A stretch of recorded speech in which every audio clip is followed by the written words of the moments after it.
Miquel, com estàs? Muy bien. Benvingut a Plaça Tisner. Muchas gracias por invitarme. Escolta'm, ara parlarem d'este llibre que té un títol tan suggerent, ¿no? Sí, sí. Sodomitas, vagas y maleantes. Sí, que fue colaboración de... Yo soy muy malo poniendo títulos. Mi editora me ha ayudado muchísimo con eso. Doncs a mi em sembla fantàstic el títol. A veure si et sembla fantàstic també el mosaic que t'hem preparat. Un doctorat, el d'Arqueologia.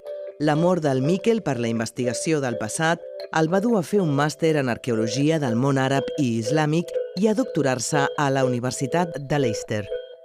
Un pseudònim, el de Puto Miquel, amb 230.000 subscriptors a YouTube i més de 100.000 a Instagram, el nostre convidat s'ha convertit en un referent de la divulgació històrica a la xarxa, on combina l'erudició amb el sentit de l'humor. Un art, el drac. Qui diu que els professors d'història han de ser acadèmics avorrits? El Miquel ha demostrat que les lliçons sobre el segle d'or espanyol, Napoleó o la Revolució Industrial entren igual de bé o millor amb una capa de maquillatge i brilli. Un debut. La història no és la que és la que te cuenten. El 2022, el Miquel va publicar el seu primer llibre, en què reflexionava sobre el caràcter subjectiu de la història que es pot explicar des de molts més punts de vista del que ens fan creure. Un adjectiu, en realitat 3, sodomites, vagues i maleantes. Per al seu nou treball, el Miquel treu de l'armari els grans invisibilitzats de la història oficial, els dissidents de gènere i norma que han ajudat a construir qui som. I una plaça, la del Pilar, com a bon fill de Saragossa que és, el Miquel ha triat una plaça que, per molt que enfadi a segons qui, segur que sempre ha estat plena de sodomites, ganduls i malfactors. Sí? Sí, la Plaza del Pilar, que yo soy maño, al final tengo que tirar de la tierra. Però ja passejant tot això que hem dit, sodomites, malfactors... Bueno, más por ejemplo, conocemos en la Plaza del Mercado, que está el Mercado Central, hubo autos de fe contra sodomitas condenados ahí y obviamente eso también tenemos que tenerlo en cuenta, ¿no? Esa historia que muchas veces no la tenemos asociada a lugares, pero que en las fuentes podemos recogerla y que deberíamos reivindicarla un poco en la topografía urbana también. De fet, és una mica del que va el teu llibre, no només de la topografia urbana, sinó nacional, no? De què passa amb tota aquella història que també forma part de la nostra història, malgrat que mai ningú ens l'ha explicat ni mica, no? Ara de seguida en parlarem, però també dèiem que tu ets doctor en arqueologia. Sí. Tu, mentre estudiaves, et podies imaginar que més que divulgar a unes aules com a les que tu estudiaves, divulgaries a través de les xarxes? El canal lo abrí justo antes de empezar la tesis doctoral, un poco precisamente porque sabía que tenía esta curiosidad por el potencial de las redes para la divulgación, porque yo salía de muchas conferencias muy desilusionado, ¿no? Con que no se hacía suficiente para llevar el conocimiento de la arqueología y de lo más puntero, digamos, a la gente en general. Y un poco por ese miedo, precisamente yo pensaba que si esperaba empezar la tesis no iba a hacer nada de redes sociales porque me parecería como que la gente pensaría que no era serio, no era formal y que la academia no se iba a adaptar a alguna cosa así, no iba a ser bien visto. Pero luego realmente he visto muy buena aceptación por parte de académicos y compañeros académicos que sí que ven un potencial en las redes sociales, ¿no? Y la divulgación. Mira. Sí, joder, menudo tablao. Pues este retablo és tu YouTube. No ens hem inventat res avui, eh? Ja. Tot això són captures de pantalla de vídeos que tu has penjat, que tens al teu YouTube, alguns pels quals fins i tot t'ambientes, et dragueges, ¿no? Sí, intento hacerlo un poco, lo empecé a hacer un poco por curiosidad y por explorar yo también mi expresión de género y cosas con las que yo tenía mucha curiosidad, al final el mundo drag que lo conocía un poco de forma externa y quería un poco yo también participar de ello, incluso aunque fuese en el salón de mi casa, digamos. Sí. Una cosa, anem a fer clic a un dels vídeos, un que és sobre una tomba amb dos cossos. De repente la pregunta que todos hacían era ¿qué clase de relación tenían estos dos hombres que habían sido enterrados juntos? Cuando hasta ese momento no había habido ninguna duda, eran una pareja heterosexual. Las opciones que plantearon los propios investigadores en el mismo artículo en el que habían publicado los resultados era pues que serían primos o serían hermanos o incluso serían soldados que habían muerto en batalla y que habían muerto juntos y habían sido enterrados juntos. Cuando la noticia saltó a los periódicos y la gente dijo con mucha razón que People are gay, Steven, los investigadores dijeron que a lo mejor eso era demasiado asumir. Clar, fins a quin punt diries que el col·lectiu LGTBIQA+, el que ara coneixem com això, perquè també sé que saps o dius que no hauríem d'aplicar l'etiqueta per tota la història, però en tot cas, fins a quin punt s'ha invisibilitzat al llarg de la història que pensem, si trobem una tomba en què llegim els cossos com el d'un home i una dona, no hi ha dubte que són parella, en canvi, si creiem que eren dos homes, no, allà no. Claro, precisamente eso un poco reivindicaba también la arqueología queer, ¿no? Que no... Si vamos a dudar del tipo de relación que tienen, tenemos que dudar en cualquier caso, ¿no? Porque obviamente dos personas enterradas agarrándose la mano puede ser un montón de relaciones, pero la cosa es que no... Precisamente esto muestra nuestros sesgos que llevamos acarreando desde que se empieza a concebir incluso la historia o la arqueología como ciencias. Estamos hablando del siglo XIX, sobre todo, y de que las personas que realizaban estas investigaciones partían de unos puntos de vista muy sesgados en los que ellos acarreaban sus propias estructuras familiares, sus propias formas de entender la sexualidad a 1000, 2000 años, los que hicieran falta atrás en el tiempo, ¿no?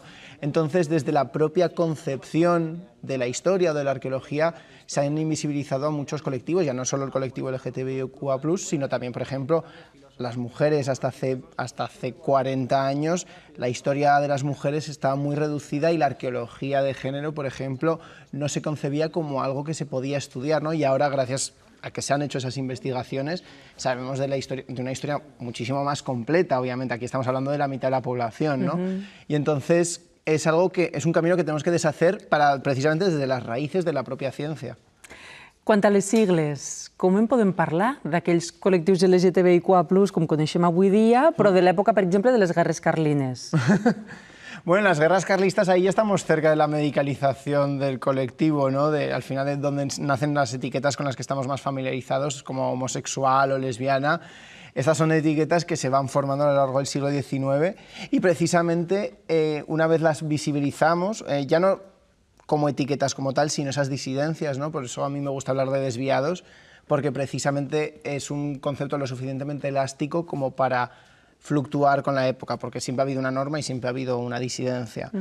Y precisamente cuando colocamos el foco sobre esas disidencias entendemos también mucho mejor cómo se estructura la sociedad y cómo se crean muchas de las desigualdades, de los estereotipos que aún nos arrastran y, por ejemplo, también muchos discursos que seguimos viendo a día de hoy, pero que realmente no son nuevos, que hace 200 años ya se hablaba de contagio social, como hoy se habla de las personas trans sobre una moda, un contagio, eso ya lo encontramos hace 200 años o hace 500 incluso. I Miquel, la història de les dissidències és tan antiga com la pròpia història de la humanitat, perquè el llibre parteix amb una pregunta que és: ¿no puede haber un maricón en Atapuerca? Yo creo que sí.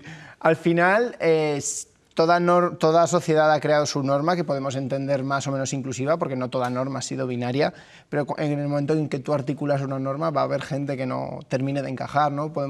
Si pensamos, y yo por eso empiezo hablando de Atapuerca, porque precisamente me parece importante reivindicar ese posicionamiento y porque la antropología nos muestra sociedades humanas ágrafas, de cazadores-recolectores, que han tenido otros entendimientos del sexo y del género, ¿no?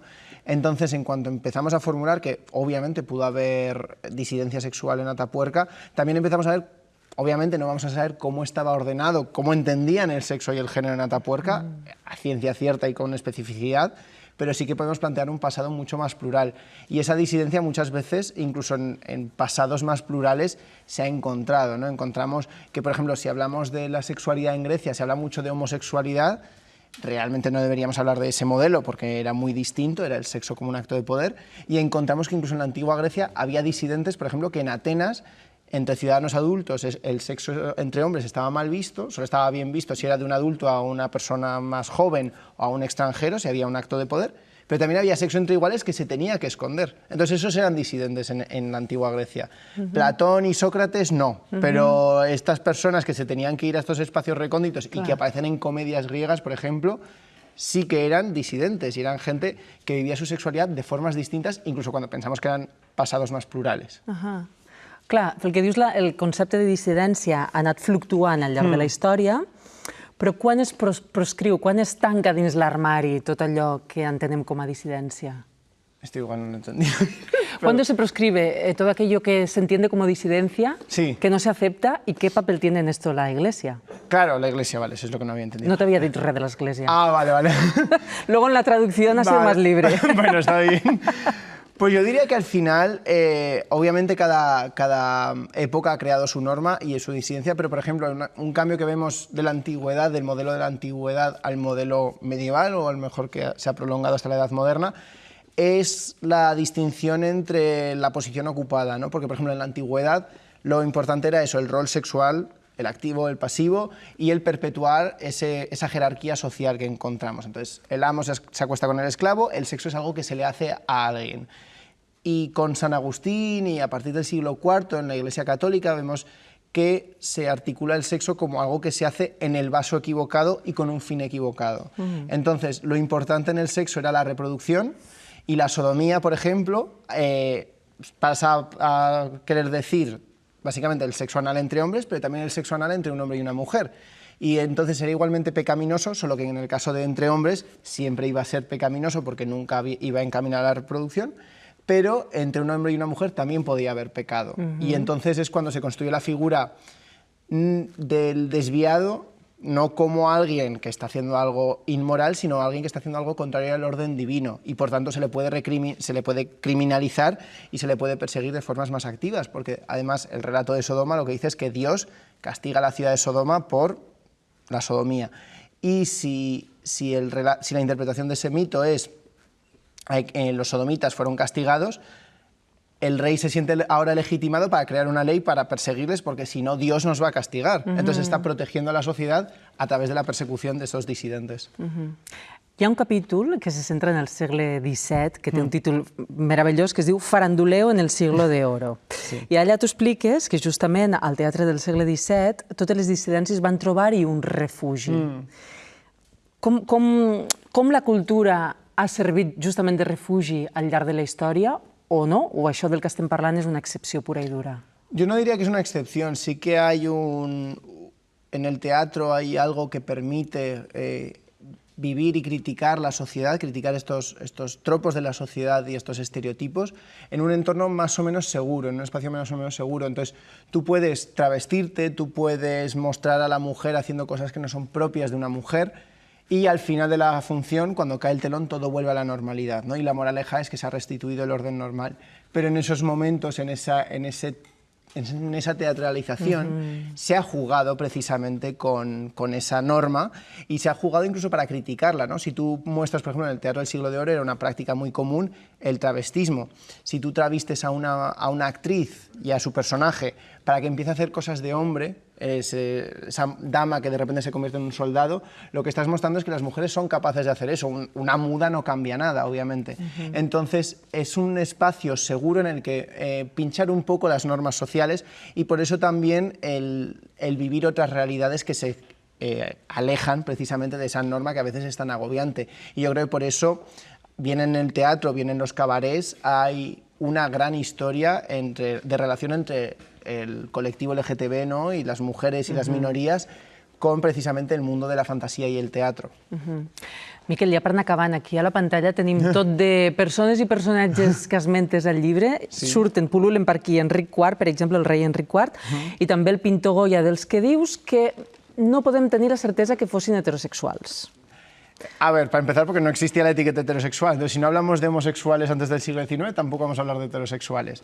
Y en el caso, por ejemplo, de Goya... Però és una mica allò de que fins que es demostri el contrari, tothom és heterosexual. Claro, esa es la cosa, ¿no? Que siempre hay que demostrar, lo que hay que demostrar es la disidencia y no la normalidad. Pero, o lo que se entiende como la normalidad, vamos a decirlo. Y Goya, en cambio, tenemos cartas suyas con su amigo de la infancia, escribiéndose unas cosas que yo no me escribiría con muchos de mis mejores amigos, ¿eh? O sea, él te quiere tuyo y retuyo tu Paco, te quiere más de lo que debe, el dibujarle una vulva al lado de la carta y decirle toma lo que yo no te puedo dar, son pautas que nos hablan de que esto es una amistad romántica, como se define desde el Museo del Prado, pero también una amistad que había un componente erótico que se estaba obviamente suprimiendo por las normas de la época, ¿no? Y yo creo que si bien no vamos a aplicarle a Francisco de Goya, a mi compatriota, la etiqueta de bisexual, sí que és verdad que muy heterosexual no era tampoc.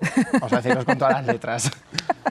Escolta, Miquel, ja per acabar, justament acabes el llibre amb una frase que diu: no som un invent modern ni tampoc una moda. Ni un invent modern ni una moda. Creus que això potser a alguna gent li sembla perquè ara estem més visibilitzades que mai? Claro, yo creo que al final es eso, o sea, hemos estado muy relegados a la marginalidad durante muchos siglos y al final, en el momento en el que se gana un poquito de visibilidad, un poquito de representación, de repente parece que todo, que nos sobrecoge y de repente estamos siendo ocupados por el colectivo, lo que sea. Y es exactamente eso, por eso ha habido precisamente a la mayor visibilidad trans, por ejemplo, ahora de repente hay una retórica de que esto es un contagio social, una moda, y precisamente no es que haya aumentado a un nivel exponencial, simplemente es que esa gente ahora puede expresarse y tiene los mecanismos y el vocabulario también y los referentes para entender un poco lo que le está pasando, ¿no? Porque yo creo que también mucha gente se ha quedado armarizada hasta... Armarizada. Claro. Quin terme, eh? Sí, armarizada. Pero es un término es como emparedada. Claro, y no te dejas ahí, no te deja expresarte y mucha gente se ha quedado ahí hasta sus años 50, 60 o hasta la tercera edad y no ha entendido hasta muchos años después lo que le ha pasado o lo que le está pasando o cosas que ha entendido mucho después, precisamente por esa visibilidad. Llavors estem al millor moment de tota la història, tu que te la coneixes tan bé, per formar part del col·lectiu LGTBIQA+. Yo diría que sí, pero también que no tenemos que dormirnos en los laureles porque los derechos sociales pueden retroceder y, por tanto, es triste, pero tenemos que seguir siendo reivindicativas. Que ahir hi havia eleccions. Sí. Doncs aquí ho deixo. Y estamos viendo unas consecuencias duras. Miquel, moltíssimes gràcies. Que vagi molt bé. Adéu-siau.